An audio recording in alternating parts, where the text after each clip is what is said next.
श्री गणेशाय नमः। श्री सीतारामाभ्यां नमः। श्री हनुमते नमः। श्री उमापते नमः। श्री गुरुवे नमः। सब संतन की जय जय। जय जय सीताराम। राधे श्याम।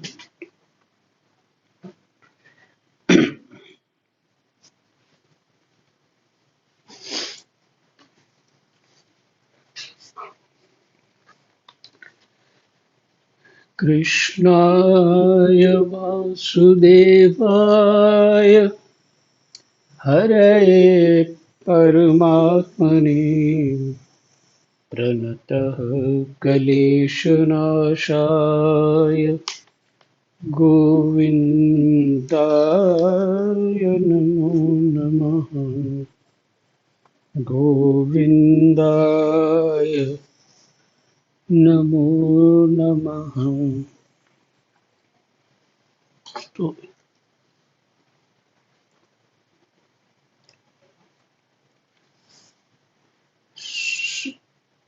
सत्रहवां अध्याय विश्राम हो चुका है,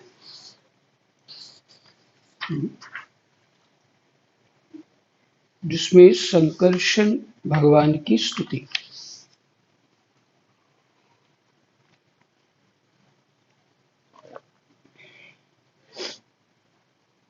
तो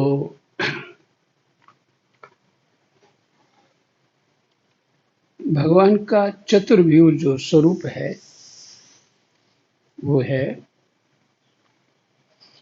राम, लक्ष्मण, भरत और शत्रुघ्न। इन्होंने राम अवतार में 4 स्वरूप धारण किए। और दूसरा है कृष्ण अवतार में कृष्ण चतुर्भुज स्वरूप जो है, कृष्ण है, बलराम है, प्रद्युम्न है और अनिरुद्ध है। तो भगवान शंकर संकर्षण को अर्थात लक्ष्मण को अलग नहीं मान रहे।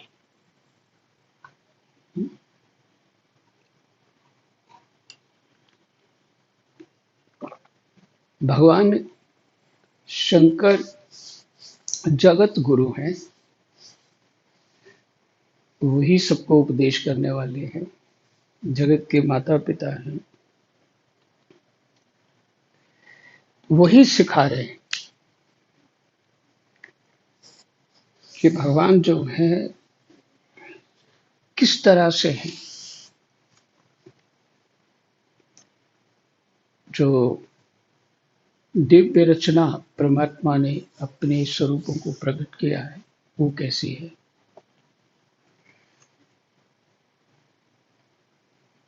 तो कल आपने ये स्तुति सुनी और हो सके तो वीडियो को, कल वाली वीडियो को सुन लीजिएगा।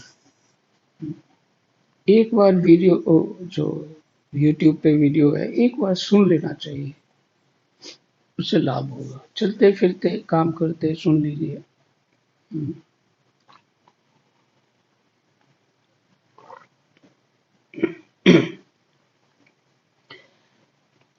तो आज है पंचम स्कंध 18वां अध्याय, भिन्न भिन्न वर्षों का वर्णन।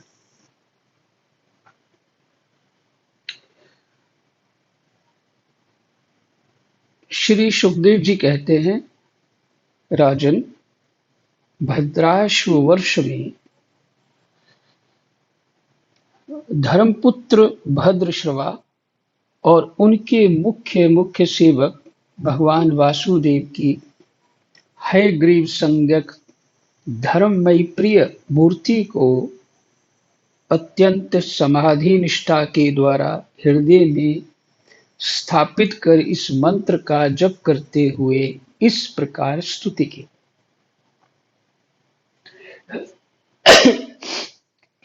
सुखदेव जी का ये जो कथन है फिर से श्लोक रूप में क्या है। राजन, राजन कौन है यहाँ पे? परीक्षित। ये ध्यान रखना चाहिए कि अभी कौन सुन रहा है, कौन सुना रहा है। चित्त में वो कल्पना कर लेनी चाहिए, जिसमें स्मृति दृढ़ हो जाती है कथा की। राजन, भद्राश्व वर्ष में धर्मपुत्र भद्रश्रवा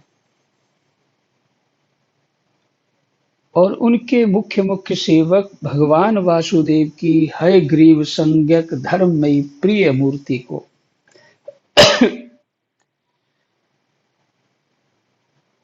अत्यंत समाधि निष्ठा के द्वारा हृदय में स्थापित कर इस मंत्र का जप करते हुए इस प्रकार स्तुति करते हैं।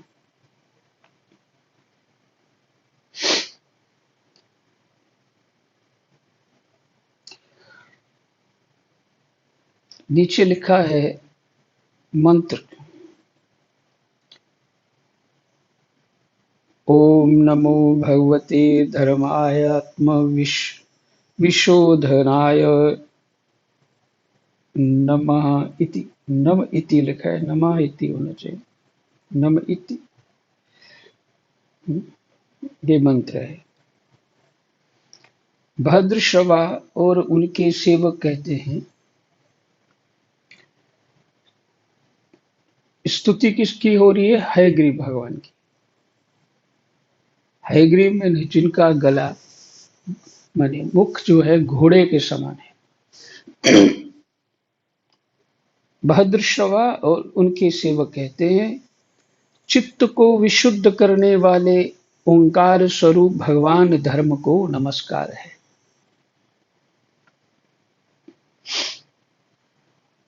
भगवान धर्म को नमस्कार है। ओहो, भगवान की लीला बड़ी विचित्र है, जिसके कारण यह जीव संपूर्ण लोकों का संहार करने वाले काल को देखकर भी नहीं देखता।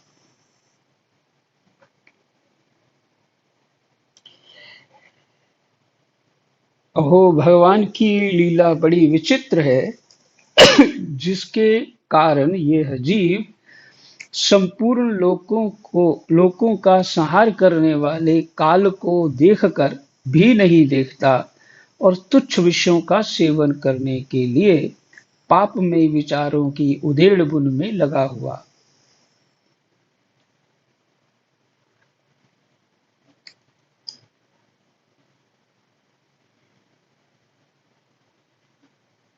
पापमय विचारों की उधेड़ बुन में लगा हुआ, अपने ही हाथों अपने पुत्र और पिताजी की लाश को जलाकर भी स्वयं जीते रहने की इच्छा करता है।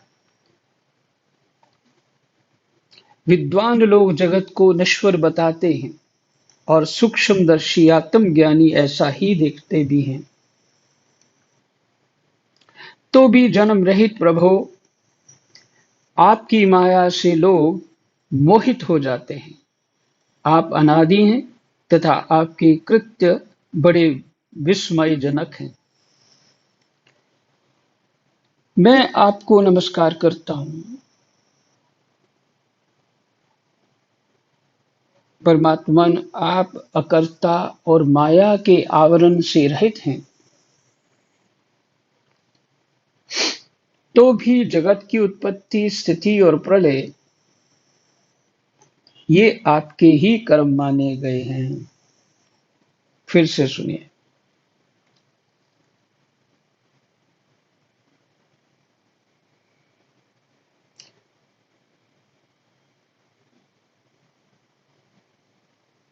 विद्वान लोग जगत को नश्वर बताते हैं और सूक्ष्मदर्शी आत्मज्ञानी ऐसा ही देखते भी हैं। तो भी जन्म रहित प्रभो, आपकी माया से लोग मोहित हो जाते हैं।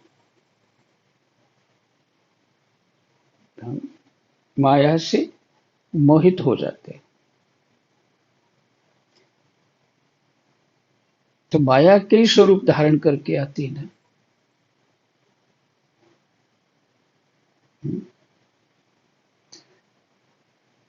भजन करते हैं ना जो लोग, उनमें माया विचित्र ढंग से उनके पास पहुंच जाती है। बहुत अच्छा सेवक उनकी सेवा करने प्राण देने को तैयार पहुंच जाता है, और साधक का उसके प्रति विश्वास हो जाता है। अब ये विश्वास होना क्या है? अरे ये विश्वास तो एक ही जगह होता है। और ये विश्वास होना क्या है कि चित्त जो है हमारा उधर भी गंभीर हो गया है।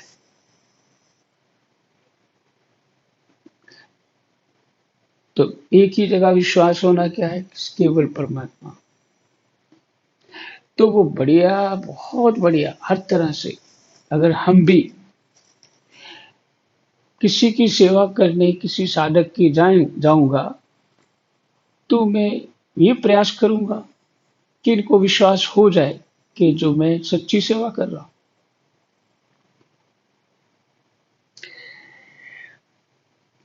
पर कारण क्या हुआ? मैंने विश्वास दिला दिया उनको, तो क्या हुआ? कोई ना कोई विश्वास पात्र मिल गया।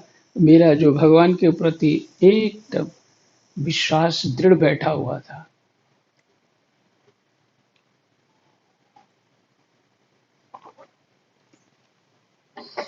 इसमें उसमें थोड़ी सी हलचल आएगी। केवल भगवान पे विश्वास होने का क्यों आवश्यक है? जब भगवान ही कृपा करते हैं तो संसार का कोई भी व्यक्ति अच्छा नहीं लगता। साधक के लिए कह रहे हैं। दुष्ट को भी कोई अच्छा नहीं लगता, परंतु साधक को कोई भी व्यक्ति अच्छा नहीं लगता। अच्छा का तात्पर्य क्या है? कि सब जीवन मरण वाले हैं, सब स्वार्थ से भरे पड़े हैं, और मुझे किसी का भरोसा नहीं, मुझे किसी के आश्रित नहीं होना है। मुझे किसी के आश्रित नहीं होना। बात समझेंगे तो बहुत गंभीर बात है। चाहे आप घर में हो, चाहे बाहर हो, चाहे साधक हो, तो मुझे किसी के आश्रित नहीं होना। क्यों नहीं होना है? कि जिसके आश्रित होते हैं, कष्ट में उसी की स्मृति होती है। जिसके आश्रित होते हैं, जिससे हमें सेवाएं मिलती रहती हैं, जो प्रेम करता है, उसी की स्मृति होती है। बस यही गड़बड़ है। अंतमति सगति। तो भगवान कृपा हो, किसी के आश्रित हम ना हो, मात्र भगवान के आश्रित हो जाएं।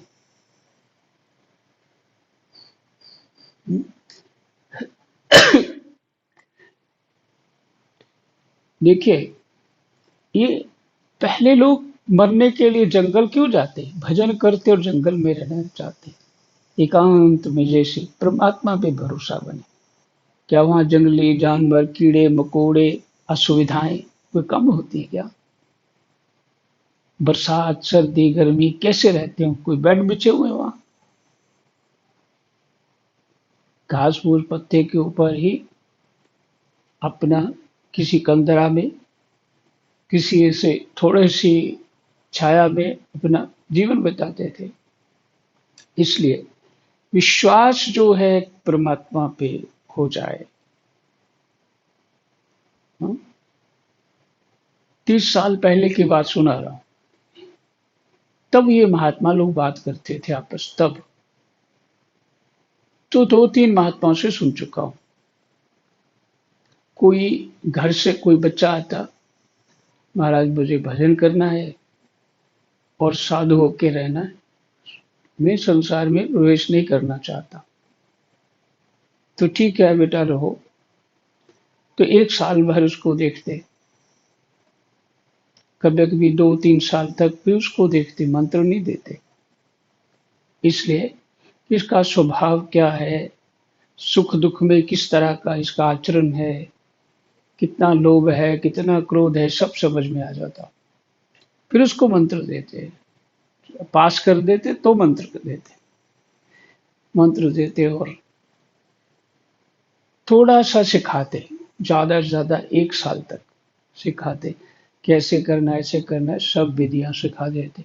फिर उसके बाद कहते बेटा घूमो, जाओ घूमो। कहते स्वामी जी मैं तो कुछ जानता नहीं, कहाँ कहाँ घूमो।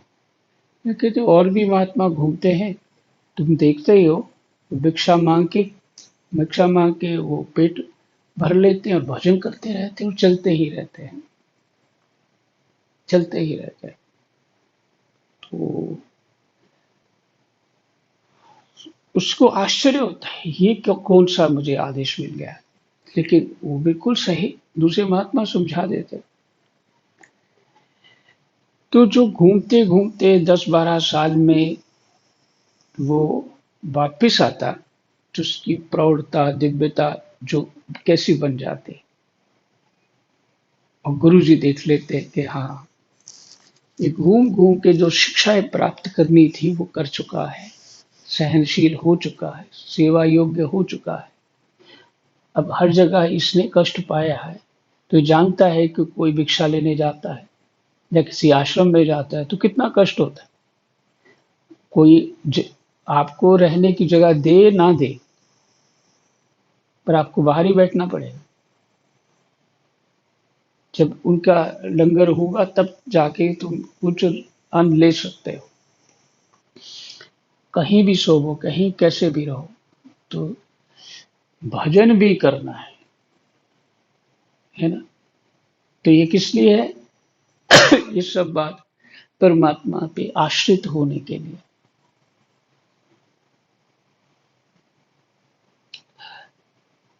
और एक साधारण लोगों को किसके आश्रित होते हैं? धन पे, घर मकान रिश्तेदार, ये सब पे आश्रित हो जाते हैं, है ना। मैंने दिशा ही उल्टी पकड़ लेनी। तो ये कैसे होगा, वो कैसे होगा, क्योंकि जो लक्ष्य है वो क्या है ये नहीं पता है। लक्ष्य ये है कि सुख से जीवन बीत जाए और कष्ट ना हो, उसके लिए सुविधाएं इकट्ठी करी जाती है। और जब पता लगता है लक्ष्य क्या है, तब वो अपने आप को जिस भी स्थिति में होते हैं बदल लेते हैं। तो कष्ट हमें कोई हानि नहीं देता। तो इसलिए ये कह रहा था कि सेवक भी, महात्मा लोग अपने जो बड़े बड़े शिष्य होते हैं, बड़े सालों सालों सेवा करते हैं, सीधे मुख से बात नहीं करते उनसे,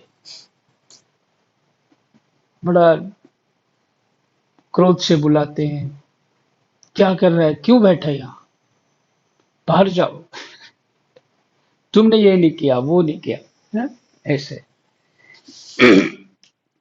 तो चित्त कहीं नहीं रखते, ये उनका प्रयास होता है। और भगवान पे आश्रित होने के लिए ये बात क्यों कह रहा, चलिए ये बात इसलिए, विद्वान लोग जगत को नश्वर बताते हैं और सूक्ष्मदर्शी आत्मज्ञानी ऐसा ही देखते भी हैं। तो भी जन्म रहित प्रभो, आपकी माया से लोग मोहित हो जाते हैं।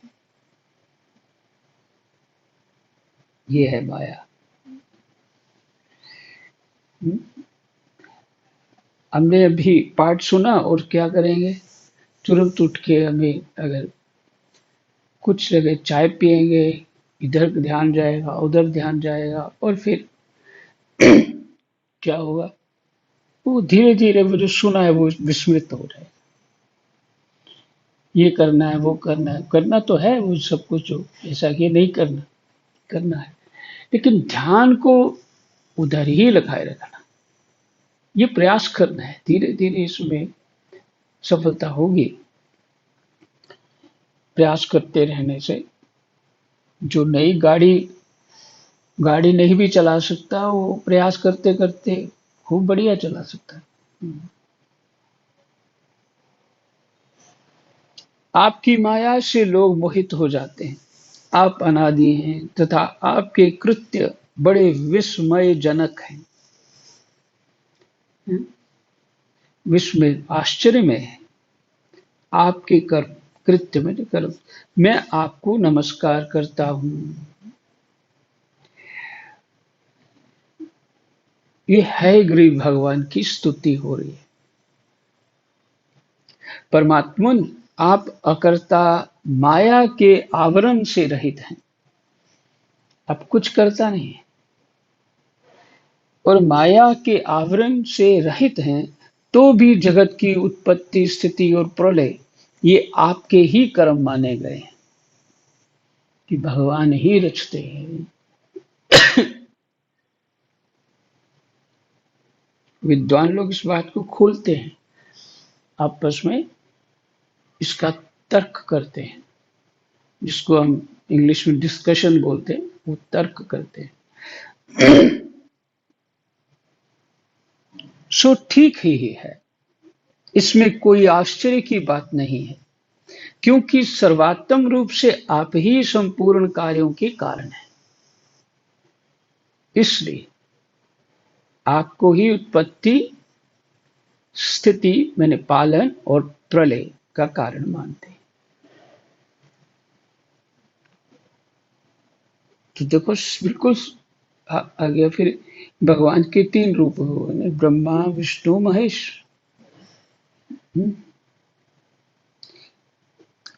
तो एक ही स्वरूप है। महेश होकर के संहार कर देते, ब्रह्मा होके उत्पत्ति कर देते और विष्णु होके पालन कर देते।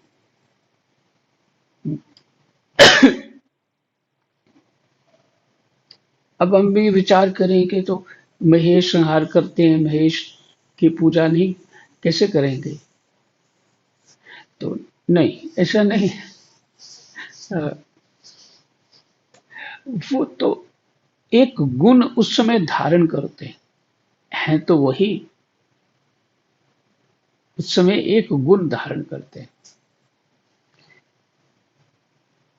और ब्रह्मा भी उस समय एक गुण उत्पत्ति का धारण करते हैं, विष्णु भी एक गुण पालन का धारण करते हैं।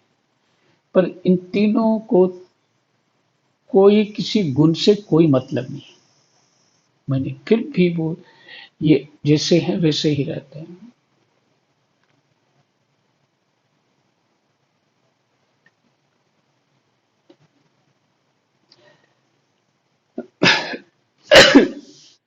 क्योंकि सर्वात्म रूप से आप ही संपूर्ण कार्यों के कारण हैं और अपने शुद्ध स्वरूप में इस कार्य कारण भाव से सर्वथा अतीत है।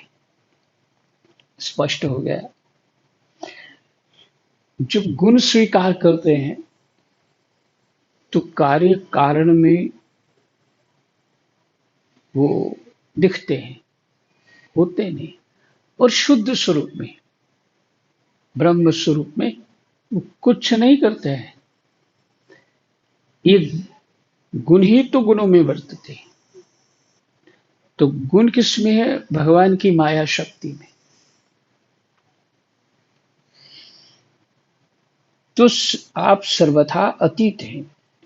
आपका विग्रह मनुष्य और घोड़े का संयुक्त रूप है। प्रलय काल में जब तमह प्रधान दैत्यगण वेदों को चुरा ले गए थे, तब ब्रह्मा जी के प्रार्थना करने पर आपने उन्हें रसातल से लाकर दिया। ऐसे अमोघ लीला करने वाले सत्य संकल्प आपको मैं नमस्कार करता हूँ। आप जो भी संकल्प करते हैं वो सत्य होता है। तो एक बात है, संकल्प तो मन में होता, बुद्धि निश्चय करती है। तो क्या भगवान का मन होता है? मन होता है क्या? न- उससे अतीत है ना भगवान। ये ये जो मन होता है भक्तों का ही होता, भगवान को भजन करने वालों का ही होता है। उसी को भगवान, उसी का आश्रय लेकर के ये कार्य करते हैं।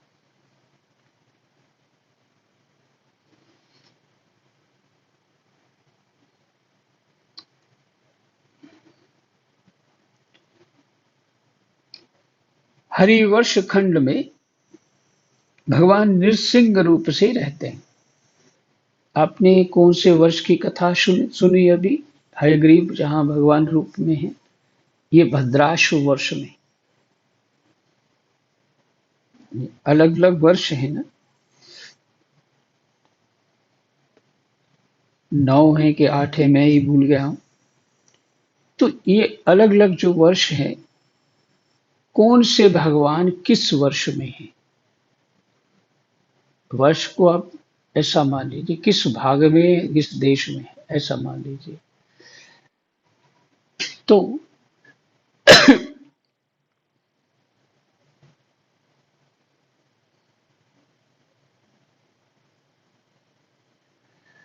अब है, हरिवर्ष खंड में भगवान नरसिंह रूप से रहते हैं। उन्होंने ये रूप जिस कारण से धारण किया था,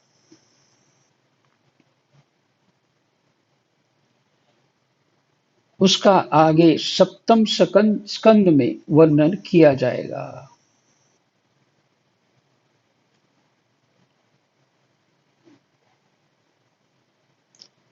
भगवान के उस प्रिय रूप की महाभागवत प्रहलाद जी उस वर्ष के अन्य पुरुषों के सहित निष्काम एवं अन्य भक्ति भाव से उपासना करते हैं।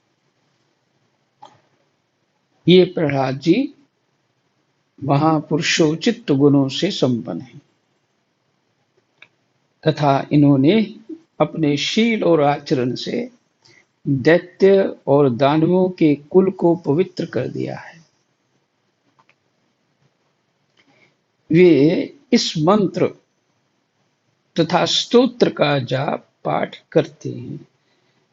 मंत्र लिखा हुआ है नीचे।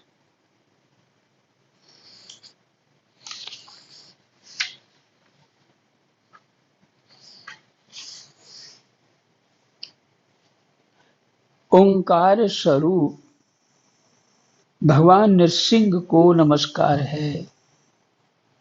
आप अग्नि आदि तेजों के भी तेज हैं। आपको नमस्कार है। हे वज्रनख, हे वज्र दृष्ट, आप हमारे समीप प्रकट होइए, हमारी कर्म वासनाओं को जला डालिए, हमारे अज्ञान रूप अंधकार को नष्ट कीजिए। ओम स्वाहा। ये मंत्र पूरा हुआ। इसका अर्थ है मंत्र का, हमारे अंतःकरण में अभय दान देते हुए प्रकाशित होइए। ओम क्षोम।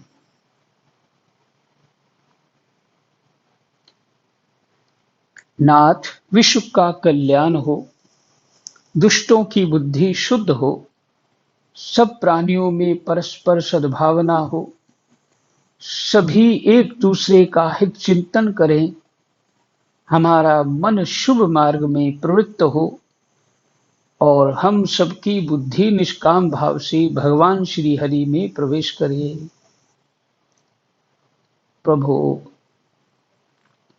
घर, स्त्री, पुत्र, धन और भाई बंधुओं में हमारी आसक्ति ना हो। यदि हो तो केवल भगवान के प्रेमी भक्तों में ही हमारी आसक्ति हो। जो संयमी पुरुष केवल शरीर निर्वाह के योग्य अन्न आदि से संतुष्ट रहता है, जो संयमी पुरुष केवल शरीर निर्वाह के योग्य अन्न आदि से संतुष्ट रहता है, उसे जितना शीघ्र सिद्धि प्राप्त होती है, वैसी इंद्रिय लोलुप पुरुष को नहीं होती। फिर से सुनिए। पहले तो संयमी होना चाहिए। जो वही संयम में वही आता है यम और नियम का पालन। जो संयमी पुरुष केवल शरीर निर्वाह के योग्य अन्न आदि से संतुष्ट रहता है, उसे जितना शीघ्र सिद्धि प्राप्त होती है, वैसी इंद्रियलोलुप पुरुष को नहीं होती। उन भगवत भक्तों के संग से भगवान के तीर्थ तुल्य पवित्र चरित्र सुनने को मिलते हैं। उन भगवत भक्तों के संग से भगवान के तीर्थ तुल्य पवित्र चरित्र सुनने को मिलते हैं, जो उनकी असाधारण शक्ति एवं प्रभाव के सूचक होते हैं। कुछ देखिए, हमारी परंपरा पहले किस तरह की थी। पहले ऐसा नहीं था कि ब्राह्मणों को भी समाज के बराबर खड़े होकर के अपनी स्थिति रखनी है। अब तो स्थिति ऐसी है, बच्चे ब्राह्मणों को भी पढ़ाने हैं तो उतने पैसे चाहिए, वैसा घर चाहिए, वैसे उनकी सुविधाएं चाहिए, फिर वो पढ़ा पाएंगे। लेकिन ब्राह्मण किस तरह से करते थे पहले? ज्यादातर भिक्षा निर्वाह पे ही रहते थे। अन्न मिल गया और भजन करते थे। हाँ? और वही कुटिया इत्यादि में रहते थे। और कुछ कुछ लोग ब्राह्मण जो है, इसलिए नहीं कि कोई दरिद्रता है, नहीं, वो साधन भजन के वो स्थितियां हैं। तो और जो ब्राह्मण जो पैसे वाले लोग उनके भी कार्य करते थे, उनको अधिक पैसा मिल जाता, किसी को कुछ मिल जाता, तो इसलिए अलग अलग स्थिति। राजा के यहाँ भी रहते तो ब्राह्मण जो इस तरह से रहते, कुछ ब्राह्मण बिल्कुल जितना मिल जाए उसी में रहना। मैंने एक परंपरा अपनी पुरानी, अब तो समाप्त हो गई, पहले ये था, गांव में देखी कि राजपूतों के घर से या ब्राह्मणों के घर से या इनके बनिया जो लोग हैं, व्यापारी लोग, वो उनके घरों से ब्राह्मण के जहाँ बना हुआ भोजन आता था, उसको गयासन करके शब्द यहाँ बोलते थे, गयासन बोलते थे। वो भोजन आके उनकी औरतें वहां दे जाती, तो जहाँ वो रसोई में रखते, अपनी थालियां वगैरह रख देती, और जो भी जो बनाते वो रख देते। ये परंपरा क्यों? एक तो पहले जो आप शास्त्र में सुना आपने कि ब्राह्मण के मुख से ही भगवान जो है भोजन लेते हैं, एक तो ये बात है। दूसरी बात यह है कि इस अन्न को कमाने और करने में इनको चित्त की वृत्तियां खराब होंगी, क्योंकि जब आप कोई कमाने जाते हो तो सच झूठ बोलना पड़ता है वहां। तो ब्राह्मण ये काम ना करें, हम ही उनको ये व्यवस्थाएं देंगे, वो अपने उस सन्मार्ग पर लगे रहें। इसे था पहले, ऐसा ही चल रहा था। क्योंकि गुरुकुल थे, तो गुरुकुलों में सब शिक्षा ऐसी होती थी, स्वतः ही शास्त्र जो देख करके सभी लोग उसी तरह से रहते थे। अब शिक्षा बदल गई तो आप जानते हैं अब क्या होता। इसलिए ये जो जितने अन्न में रहना, माने ये जो अपने शब्द आपने सुना, जो संयमी पुरुष केवल शरीर निर्वाह के योग्य अन्न आदि से संतुष्ट रहता है, उसे जितना शीघ्र सिद्धि प्राप्त होती है, वैसी इंद्रिय लोलुप पुरुष को नहीं होती।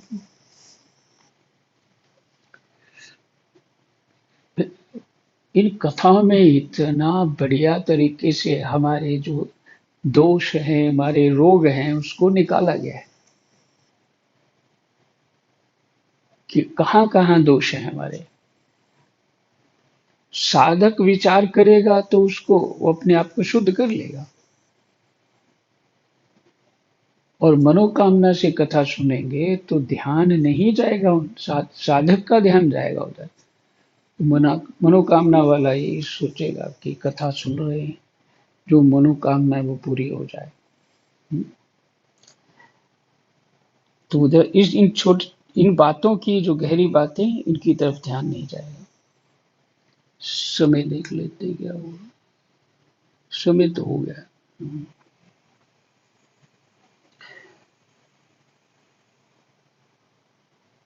उन भगवत भक्तों के संग से भगवान के तीर्थ तुल्य पवित्र चरित्र सुनने को मिलते हैं, जो उनकी असाधारण शक्ति एवं प्रभाव के सूचक होते हैं। उनका बार बार सेवन करने वालों के कानों के रास्ते से भगवान हृदय में प्रवेश कर जाते हैं। कानों के रास्ते से भगवान हृदय में प्रवेश कर जाते हैं और उनके सभी प्रकार के दैहिक और मानसिक मलों को नष्ट कर देते हैं। मल मैंने दोष नष्ट कर देते हैं। फिर भला उन भगवत भक्तों का संग कौन करना ना चाहेगा।